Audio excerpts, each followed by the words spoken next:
નમસ્કાર મિત્રો, હું રાજેશ ભાસ્કર આપ સૌનું યુટ્યુબમાં આપણી આ ચેનલ પર સ્વાગત કરું છું. મિત્રો, આજે આપણે તારીખ 9 જુલાઈ 2025ના કેટલાક મોસ્ટ ઇમ્પોર્ટન્ટ કરંટ અફેર અને અગાઉની પરીક્ષામાં પૂછાયેલા કેટલાક ઇમ્પોર્ટન્ટ પ્રશ્નો વિશે ડિટેલમાં ચર્ચા કરીશું, જે આપને આવનારી પરીક્ષા માટે ખૂબ જ ઉપયોગી સાબિત થશે. તો મિત્રો, આપ આ ચર્ચા સાથે જોડાઈ રહેજો અને વિડીયોને પહેલેથી લઈને છેલ્લે સુધી પૂરેપૂરો જોવાનો આગ્રહ રાખજો. તો ચલો મિત્રો, શરૂ કરીએ. શરૂઆત કરતા પહેલા જણાવી દઉં કે જો તમારે આપણી આ યુટ્યુબ ચેનલને સબસ્ક્રાઇબ કરવાની બાકી હોય તો ચેનલને સબસ્ક્રાઇબ કરજો, નોટિફિકેશન બેલ આઇકોનને પ્રેસ કરીને, અને જો તમને વિડીયો પસંદ આવે તો વિડીયોને લાઈક કરજો. પરંતુ તમારા જેટલા પણ મિત્રો છે એ બધા મિત્રો જોડે આ વિડીયોની લિંકને શેર કરવાનું ના ભૂલતા. ચલો તો શરૂઆત કરીએ. સૌપ્રથમ જોઈશું અગાઉની પરીક્ષામાં પૂછાયેલા બંધારણના પ્રશ્નો, જેના જવાબો તમારે મને કમેન્ટ બોક્સમાં લખીને જણાવવાના છે. વિડીયોના લાસ્ટમાં જ્યારે હું તમને આ દરેક પ્રશ્નના જવાબ જણાવું ત્યારે તમારે ચેક કરવાનું છે કે તમે આપેલા પ્રશ્નોના જવાબમાંથી કેટલા પ્રશ્નોના જવાબ સાચા છે, અને જેટલા પણ પ્રશ્નો જવાબ સાચા હોય એનો આંકડો તમારે કમેન્ટમાં લખવાનો છે કે 10માંથી આટલા સાચા છે. ડેઇલી જીકે ટેસ્ટમાં આપણે રોજ 10 પ્રશ્નો પૂછીએ છીએ, જેમાંથી 5 પ્રશ્નો બંધારણના હોય છે. બાકીના જે 5 પ્રશ્નો છે એ ગુજરાતની ભૂગોળના હોય છે. તો તમે તમારા આન્સર આપો નીચે કમેન્ટ બોક્સમાં, અને હું આજના કરંટ અફેરનો પ્રથમ પ્રશ્ન છે એની શરૂઆત કરું છું. આજનો પ્રથમ પ્રશ્ન છે કે ગુજરાતમાં કેટલા મિની પ્રાદેશિક વાઇબ્રન્ટ સમિટ યોજાશે? તો જવાબ આવશે 4 યોજાવાની છે. કેટલી સમિટ યોજાવાની છે? 4. તો આગામી વાઇબ્રન્ટ ગુજરાત ગ્લોબલ સમિટની પહેલા, એટલે જે આગામી જે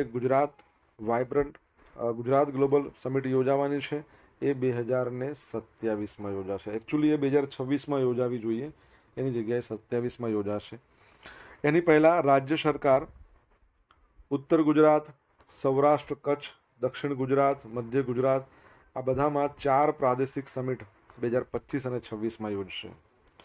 રાજ્ય સરકારે 4 વાઇબ્રન્ટ ગુજરાત રિજનલ કોન્ફરન્સની યોજના અને અમલ માટે મુખ્ય સચિવના અધ્યક્ષસ્થાને એક કોર કમિટીની રચના કરી છે. સરકારે અત્યાર સુધીમાં વાઇબ્રન્ટ ગુજરાતની 10 સફળ આવૃત્તિઓ પૂરી કરી છે.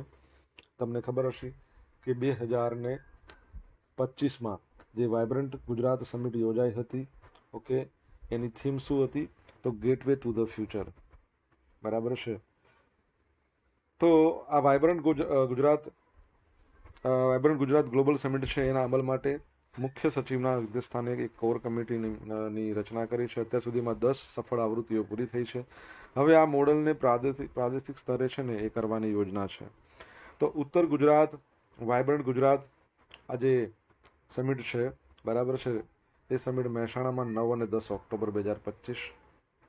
સૌરાષ્ટ્ર કચ્છની વાત કરીએ તો 8 અને 9 જાન્યુઆરી, અને રાજકોટમાં યોજાવાની શક્યતા છે સૌરાષ્ટ્રમાં. દક્ષિણ ગુજરાતની વાત કરીએ તો દક્ષિણ ગુજરાતની અંદર સુરતમાં 9થી 10 એપ્રિલ, અને મધ્ય ગુજરાતમાં વડોદરામાં 9 અને 10 જુલાઈ, અને 2027માં જે યોજાશે એ તો મહાત્મા મંદિર ખાતે જ યોજાશે, ગાંધીનગરમાં. તમને ખબર છે કે પ્રથમ વખત આ વાઇબ્રન્ટ ગુજરાત ગ્લોબલ સમિટની શરૂઆત કયા વર્ષમાં થઈ? તમને આન્સર આવડતો હોય તો તમે કમેન્ટ બોક્સમાં લખીને જણાવી શકો છો. સેકન્ડ પ્રશ્ન, ભારતે ક્યાં એટલે કયા સ્થળે પ્રથમ આંતરરાષ્ટ્રીય સ્તરે માન્યતા પ્રાપ્ત અશ્વરોગ મુક્ત કમ્પાર્ટમેન્ટની સ્થાપના કરી છે? તો જવાબ આવશે મેરઠમાં. કઈ જગ્યાએ? મેરઠમાં. તો ભારતે તેના પ્રથમ ઇક્વાઇન ડિસીઝ ફ્રી કમ્પાર્ટમેન્ટ એના માટે વૈશ્વિક માન્યતા સ્થાપિત કરી લીધી છે. 3 જુલાઈના રોજ world organisation for animal health એના દ્વારા માન્યતા પ્રાપ્ત ઉત્તર પ્રદેશનું જે મેરઠ કેન્ટોનમેન્ટ છે એના રીમાઉન્ટ વેટરનરી કોર્પ સેન્ટર અને કોલેજ ખાતે આ મંજૂર સુવિધા વૈશ્વિક જીવ સુવિધા પશુ આરોગ્ય ધોરણનું પાલન કરીને ભારતીય રમત ઘોડાઓના આંતરરાષ્ટ્રીય ચળવળને સક્ષમ બનાવવા તરફનું એક પગલું છે, એક મુખ્ય પગલું કહી શકાય. અશ્વરોગ મુક્ત કમ્પાર્ટમેન્ટ, જે અશ્વ ચેપી એનિમિયા અશ્વ ઇન્ફ્લુએન્ઝા, પછી અશ્વ પિરોપ્લાઝમોસિસ, ગ્લેન્ડર, શુરાન, આ બધાથી મુક્ત જાહેર કરવામાં આવ્યું છે. ભારત ઐતિહાસિક રીતે 2014થી આફ્રિકન ઘોડાની બીમારીથી મુક્ત રહ્યું છે. બરાબર. વર્લ્ડ ઓર્ગેનાઇઝેશન ફોર એનિમલ હેલ્થની આપણે જો વાત કરીએ તો 1924માં એની સ્થાપના થઈ છે. એના જે પ્રેસિડેન્ટ છે ડૉક્ટર ઇમ્યુલ સાબેરાન, અને એના આપણે વાત કરીએ કે એનું હેડક્વાર્ટર, બરાબર, હેડક્વાર્ટર ક્યાં છે? આ ડિરેક્ટર જનરલ છે ડૉક્ટર ઇમ્યુલ. હેડક્વાર્ટર ક્યાં આવેલું છે તમારે જણાવવાનું છે કમેન્ટ બોક્સમાં લખીને. આર્જેન્ટિના સ્વતંત્રતા દિવસ 9 જુલાઈ. તો આજે આર્જેન્ટિનાનો સ્વતંત્રતા દિવસ છે. દર વર્ષે 9 જુલાઈના રોજ મનાવવામાં આવે છે. 9 જુલાઈ 1816માં, કેમ આવું થવા માંડ્યું છે? 9 જુલાઈ 1816ના રોજ આર્જેન્ટિનાએ સ્પેનથી સ્વતંત્રતા જાહેર કરી હતી. 1826ના બંધારણમાં આર્જેન્ટિના રિપબ્લિક નામનો પ્રથમ ઉપયોગ થયો હતો. તે બ્રાઝિલ પછી દક્ષિણ અમેરિકાનો બીજો સૌથી મોટો દેશ છે, અમેરિકાનો ચોથો સૌથી મોટો દેશ અને વિશ્વનો 8મો સૌથી મોટો દેશ છે. આર્જેન્ટિનાનું કેપિટલ બ્યુનોસ એરાઇસ છે, અને આર્જેન્ટિના છે એની કરન્સી આર્જેન્ટિનિયન પેસો, અને એના જે પ્રેસિડેન્ટ છે એનું નામ તમારે જણાવવાનું છે શું છે. લિયોનલ મેસી, તેઓ આર્જેન્ટિનાથી બિલોંગ કરે છે. આ ઉપરાંત યાદ રાખજો, ભારત 3 લિથિયમ જે પ્લાન્ટ છે, બરાબર છે, હસ્તગત કરશે, આવું આપણે ભૂતકાળમાં ભણ્યા હતા. પ્લાન્ટ અથવા તો બ્લોક્સ કહી શકો, લિથિયમ બ્લોક્સ, બરાબર છે. અને વર્લ્ડ હેલ્થ ઓર્ગેનાઇઝેશનમાંથી રિસન્ટલી આર્જેન્ટિના નીકળી ગયો છે. અમેરિકા નીકળી ગયું, પછી આર્જેન્ટિના પણ નીકળી ગયું છે. મિત્રો, વિડીયો પસંદ આવ્યો હોય, ભણવાની મજા આવી હોય તો વિડીયોને લાઇક કરો, તમારા મિત્રો જોડે વિડીયોની લિંકને શેર કરો. આપણી બંને યુટ્યુબ ચેનલ રાજેશ ભાસ્કર 2ને સબસ્ક્રાઇબ કરવાનું બાકી તો સબસ્ક્રાઇબ કરો, નોટિફિકેશન બેલ આઇકોનને પ્રેસ કરીને. જો તમારે ડેઇલી કરંટ અફેરની પીડીએફ જોઈતી હોય, એ પણ ડેઇલી, તો આપણી ટેલિગ્રામ ચેનલ છે જેની લિંક વિડીયોની ડિસ્ક્રિપ્શનમાં આપી છે. તો એ ચેનલને જોઈન કરો. ડેઇલી કરંટ અફેરની પીડીએફ મળશે તમને અહીંયા, રોજ મળશે, અને પોલ્સ પણ રમવા મળશે. ગુજરાત 1 કરોડ રોકાણકારોની નોંધણીનો આંકડો પાર કરનાર કેટલામું રાજ્ય બન્યું છે? તો જવાબ આવશે ગુજરાત 3જું રાજ્ય બન્યું છે. તો નેશનલ સ્ટોક એક્સચેન્જના જૂન 2025 માટેના માર્કેટ પલ્સ છે અંદર જણાવવામાં આવ્યું છે કે ગુજરાતમાં બજાર રોકાણકારોની સંખ્યા 1 કરોડને વટાવી ગઈ છે, જે નોંધાયેલા રોકાણકારોની દ્રષ્ટિએ મહારાષ્ટ્ર અને ઉત્તર પ્રદેશ પછી 3જું છે. નંબર 1 મહારાષ્ટ્ર, પછી ઉત્તર પ્રદેશ, પછી ગુજરાત 3જું. આ ત્રણેય રાજ્યો સામૂહિક રીતે દેશના કુલ નોંધાયેલા રોકાણકારોના 36% હિસ્સો છે. ઉત્તર ભારત 4.2 કરોડ નોંધાયેલા રોકાણકારો સાથે ટોચ પર રહ્યું છે. પશ્ચિમ ભારત 3.5 કરોડ રોકાણકારો સાથે બીજા નંબરે રહ્યું છે. દક્ષિણ ભારત 2.4 કરોડ રોકાણકારો અને પૂર્વ ભારત 1.4 કરોડ રોકાણકારો. ઉત્તર અને પૂર્વ ભારતની વાત કરીએ તો ઉત્તર ભારતમાં 24%, પૂર્વ ભારતમાં 23%નો વધારો થયો છે રોકાણકારોમાં. દક્ષિણ ભારતમાં 22% અને પશ્ચિમ ભારતમાં 17% છેલ્લા 12 મહિનાની, 1 વર્ષની વાત છે.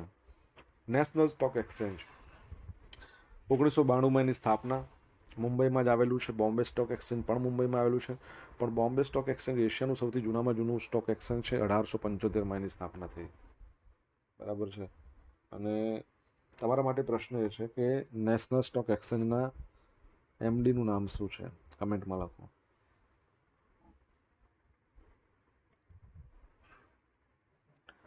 રાષ્ટ્રીય જાહેર સહકાર અને બાળ વિકાસ સંસ્થાન, એનું સત્તાવાર નામ બદલીને કોના પર રાખવામાં આવ્યું છે? કયા મહાનુભાવના નામ પર? તો સાવિત્રીબાઈ ફૂલેના નામ પર રાખવામાં આવ્યું છે. Savitribai Phule national institute for woman and child development, NIPCCD, national institute of public cooperation and child development. તો એનું સત્તાવાર નામ બદલી રાખવામાં આવ્યું છે. અને આ પરિવર્તન આપણા કેન્દ્રીય મહિલા અને બાળ વિકાસ મંત્રી છે શ્રીમતી અન્નપૂર્ણા દેવીના દૂરંદેશી નેતૃત્વ હેઠળ થયું છે. ઝારખંડ છે એનું કેપિટલ રાંચી છે. ત્યાં નવું પ્રાદેશિક કેન્દ્ર 4 જુલાઈના રોજ ખુલ્લું મૂકવામાં આવ્યું. આ કેન્દ્ર મંત્રાલયના મુખ્ય કાર્યક્રમો મિશન શક્તિ, મિશન વાત્સલ્ય, મિશન સક્ષમ આંગણવાડી, પોષણ 2.0, એની વિશેષ તાલીમ અને સંશોધન જરૂરિયાતોને પૂરી કરશે. ખાસ કરીને ઝારખંડ, બિહાર, ઓડિશા અને પશ્ચિમ બંગાળને આવરી લેતા પૂર્વીય ક્ષેત્ર પર ધ્યાન કેન્દ્રિત કરશે. આ રાજ્યોમાં ફ્રન્ટલાઇન કાર્યકર્તાઓ માટે વધુ સારી સુલભતાની સુવિધાઓ આપશે એવો અંદાજ છે કે 115 જિલ્લાઓમાં ફેલાયેલા 4 રાજ્યોમાં મંત્રાલયના મિશન હેઠળ 7થી વધુ કાર્યકર્તાઓ કાર્ય કરે છે. આનું હેડક્વાર્ટર નવી દિલ્હીમાં છે. હાલમાં બેંગલુરુ, ગુવાહાટી, લખનઉ, ઇન્દોર, મોહાલીમાં પ્રાદેશિક કેન્દ્રો છે. તે મહિલા અને બાળ વિકાસ ક્ષેત્રમાં તાલીમ, સંશોધન, દસ્તાવેજીકરણ, ક્ષમતા નિર્માણ એના માટે ટોચની સંસ્થા તરીકે કામ કરે છે. અને તમને ખબર છે અહીંયા મહિલા અને બાળ વિકાસ મંત્રાલયની વાત આવી તો આપણા ગુજરાતના કોણ છે તમારે જણાવવાનું છે. બીજું કે રાષ્ટ્રીય મહિલા આયોગ છે એના અધ્યક્ષ વિજયા રાહટકર છે. રાષ્ટ્રીય મહિલા દિવસ 13 ફેબ્રુઆરી છે એને વિશ્વ રેડિયો દિવસ પણ કહેવાય છે. અને આંતરરાષ્ટ્રીય મહિલા દિવસ 8મી માર્ચે આવે. આ યાદ રાખજો. આગળ વધીએ.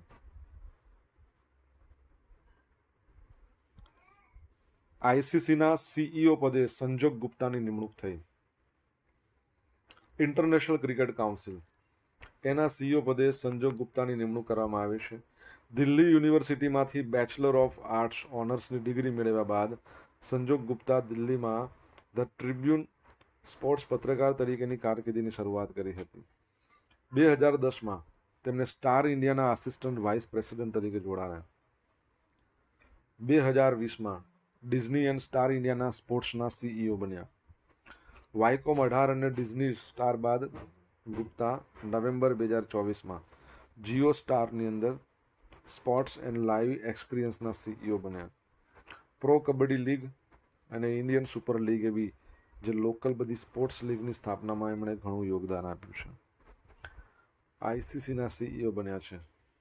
જોફ એલરડાઇસ કરીને એની પહેલાં હતા, એમણે રાજીનામું આપ્યું પછી પદ ખાલી હતું. આઈસીસી ઇન્ટરનેશનલ ક્રિકેટ કાઉન્સિલ 1909માં એની સ્થાપના થઈ અને હેડક્વાર્ટર તમને બધાને ખબર છે દુબઈમાં છે. તમારે જણાવવાનું છે એના ચેરમેનનું નામ શું છે. કમેન્ટ બોક્સમાં લખો ચેરમેન અથવા ચેરપર્સન. સોશિયલ મીડિયાના માધ્યમથી મારી જોડે તમે કનેક્ટ રહી શકો છો. મારું ઇન્સ્ટા આઈડી છે rajesh.i.bhaskar. ફેસબુક આઈડી છે RI ભાસ્કર અને ટેલિગ્રામ ચેનલ છે રાજેશ ભાસ્કર. અહીંયા તમને ડેલી કરંટ અફેરની PDF મળશે, પોલ્સ પણ રમવા મળશે. જો ભણવાની મજા આવી હોય તો મિત્રો વિડીયોને લાઈક કરો, તમારા મિત્રો જોડે વિડીયોની લિંકને શેર કરો. આપણી યુટ્યુબ ચેનલને સબસ્ક્રાઈબ કરવાની બાકી હોય હજુ પણ તો સબસ્ક્રાઈબ કરો, નોટિફિકેશન બેલ આઇકોનને પ્રેસ કરી દો. તાજેતરમાં કયા સ્થળે ભારત ઓર્ગેનિક મેળા 2025નું ઉદ્ઘાટન કરવામાં આવ્યું?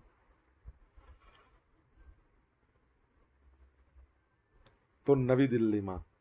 તો કેન્દ્રીય સહકાર રાજ્યમંત્રી શ્રી કૃષ્ણપાલ ગુર્જર એમણે નવી દિલ્હીના વર્લ્ડ ટ્રેડ સેન્ટર ખાતે સહકાર મંત્રાલય અને કૃષિ અને ખેડૂત મંત્રાલયના સંયુક્ત નેજા હેઠળ નેશનલ કોઓપરેટિવ ઓર્ગેનિક્સ લિમિટેડ એનકોલ દ્વારા આયોજિત ભારત ઓર્ગેનિક મેળાનું આયોજન કર્યું. એનકોલને ભારત ઓર્ગેનિક બ્રાન્ડ હેઠળ બ્રાન્ડિંગ, પ્રમાણપત્ર, બજાર એક્સેસ એના દ્વારા ઓર્ગેનિક ખેડૂતોને સંગઠિત કરવા અને ઉત્થાન આપવા માટે એક રાષ્ટ્રીય પ્લેટફોર્મ તરીકેની કલ્પના કરવામાં આવી છે. આ મેળો પારદર્શક અને ખેડૂત પ્રથમ ઓર્ગેનિક અર્થતંત્ર બનાવવા માટેની આપણી પ્રતિબદ્ધતાને પ્રતિબિંબિત કરે છે, જે પાયાના ઉત્પાદકોને રાષ્ટ્રીય અને વૈશ્વિક બજારો સાથે જોડી શકે છે. મેળાનું મુખ્ય આકર્ષણ ભારત ઓર્ગેનિક્સના પ્રીમિયમ ગુણવત્તાના ઓર્ગેનિક એપલ સાઇડર વિનેગાર એનું લોન્ચિંગ હતું, જે ભારતનો સૌથી મોટા વિનેગાર ઉત્પાદન ઉન્નતિ કોઓપરેટિવના સહયોગથી વિકસાવવામાં આવ્યું છે. બરાબર છે, તો એ બાબત પણ યાદ રાખજો. ઓકે, નવી દિલ્હીની વાત કરીએ તો તમને ખબર છે કે એના સીએમ નવા આવી ગયા, રેખા ગુપ્તા. એના વિધાનસભાના સ્પીકર વિજેન્દ્ર ગુપ્તા એ પણ નવા આવ્યા. મેયર પણ નવા આવ્યા છે ઇકબાલ રાજા. એના લેફ્ટનન્ટ ગવર્નર જૂના જ છે, હજુ કોઈને નામ આવડતું હોય તો કહી શકો છો. લેફ્ટનન્ટ ગવર્નરનું નામ શું છે કમેન્ટમાં લખો. રાજ્યો અને કેન્દ્રશાસિત પ્રદેશોના શહેરી સ્થાનિક સંસ્થાઓના અધ્યક્ષોની પ્રથમ રાષ્ટ્રીય પરિષદનું ઉદ્ઘાટન થયું. તો લોકસભાના જે સ્પીકર છે, અધ્યક્ષ છે ઓમ બિરલા, એમણે ગુરુગ્રામમાં માનેસરની અંદર રાજ્યો અને કેન્દ્રશાસિત પ્રદેશોના શહેરી સ્થાનિક સંસ્થાઓ અર્બન લોકલ જે બ્રાન્ચીસના અધ્યક્ષોના પ્રથમ રાષ્ટ્રીય પરિષદનું ઉદ્ઘાટન કર્યું. 2 દિવસીય આ પરિષદનો વિષય બંધારણીય લોકશાહી અને રાષ્ટ્રના નિર્માણને મજબૂત બનાવવામાં શહેરી સ્થાનિક સંસ્થાઓની ભૂમિકા આ હતો. શ્રી ઓમ બિરલા શહેરી સ્થાનિક સંસ્થાઓને લોકશાહીના પાયાને મૂળને વધુ મજબૂત બનાવવા માટે નિયમિત બેઠકો, મજબૂત સમિતિ પ્રણાલીઓ અને નાગરિકોની ભાગીદારી સહિતના માળખાગત પ્રક્રિયાઓનો સમાવેશ કરવા હાકલ કરી. તમને ખબર છે હાલમાં કેટલામાં નંબરની લોકસભા ચાલી રહી છે? જો ખબર હોય તો કમેન્ટમાં લખો.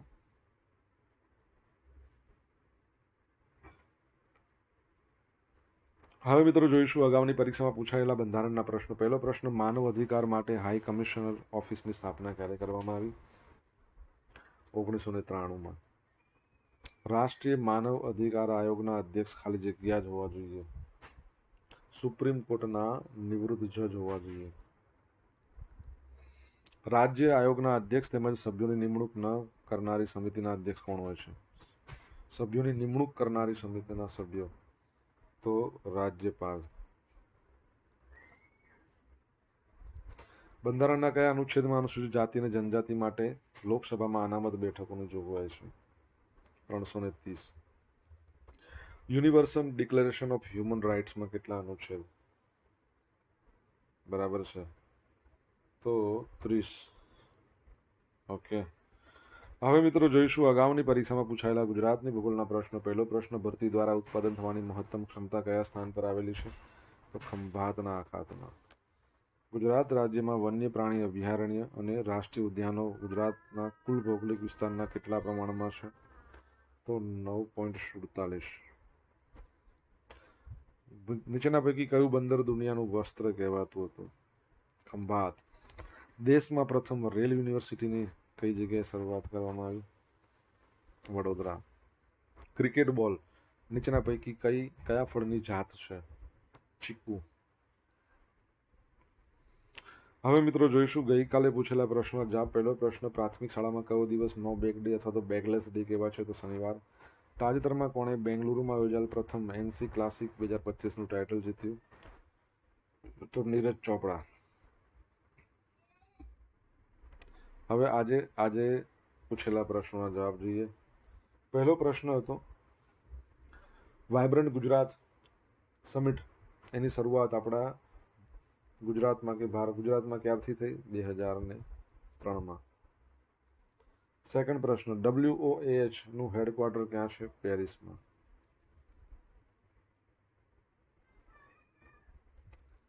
ત્રીજો પ્રશ્ન, આર્જેન્ટિનાના પ્રેસિડેન્ટનું નામ? ઝેવિયર માઇલી. અમુક હાઈવિયર માઇલી પણ કહે છે, ઉચ્ચારમાં ગમે તે હોય. ચોથો પ્રશ્ન,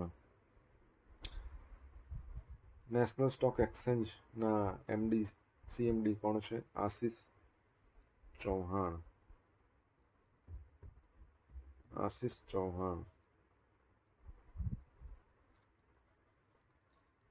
પાંચમા નંબરનો પ્રશ્ન, ગુજરાતમાં મહિલા બાળ વિકાસ મંત્રાલયના મંત્રી કોણ છે હાલમાં? Bhanuben Babariya.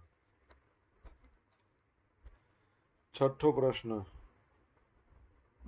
ICC international cricket કાઉન્સિલના chairman આપણા કેન્દ્રીય જે ગૃહ અને સહકાર બાબતોના મંત્રી અમિત શાહ એમના પુત્ર છે એમને. સાતમો પ્રશ્ન, નવી દિલ્હી એના લેફ્ટનન્ટ ગવર્નરનું નામ શું છે? વિનય કુમાર સક્સેના. શું છે? વિનય કુમાર સક્સેના. આઠમા નંબરનો પ્રશ્ન, હાલમાં કેટલામા નંબરની લોકસભા ચાલી રહી છે? તો 18મા નંબરની લોકસભા ચાલી રહી છે. ઓકે. હવે મિત્રો જોઈશું ગઈકાલના કરંટ અફેરમાંથી પૂછેલા કેટલાક ઇમ્પોર્ટન્ટ પ્રશ્નો જેના જવાબો તમારે કમેન્ટમાં લખવાના. પહેલો પ્રશ્ન, તાજેતરમાં કોણે જન સુરક્ષા સંતૃપ્તિ અભિયાનનો ગાંધીનગરથી પ્રારંભ કરાયો? સેકન્ડ પ્રશ્ન, પ્રથમ ખેલો ઇન્ડિયા વોટર સ્પોર્ટ્સ ફેસ્ટિવલ ક્યાં યોજાવાની છે? જો જવાબ આવડતો હોય તો કમેન્ટ બોક્સમાં લખીને જણાવજો. તો મિત્રો આ હતા આજના દિવસના કેટલાક મોસ્ટ ઇમ્પોર્ટન્ટ કરંટ અફેર. સાથે આપણે જોયું અગાઉની પરીક્ષામાં પૂછાયેલા કેટલાક ઇમ્પોર્ટન્ટ પ્રશ્નો, એના જવાબો પણ જોયા. આશા રાખું બધાને ભણવાની મજા આવી હશે. જો મજા આવી હોય તો વિડીયોને લાઇક કરો, તમારા મિત્રો જોડે વિડીયો લિંકને શેર કરો. આપણી બંને યુટ્યુબ ચેનલ રાજેશ ભાસ્કર 2 એને જો સબસ્ક્રાઇબ કરવાની બાકી તો સબસ્ક્રાઇબ કરો, નોટિફિકેશન બેલ આઇકોનને પ્રેસ કરીને, અને તમારા અભિપ્રાય પણ કમેન્ટમાં લખજો. તો મિત્રો thank you so much for watching this video. Have a nice day. જય હિન્દ, જય ભારત, જય જય ગરવી ગુજરાત.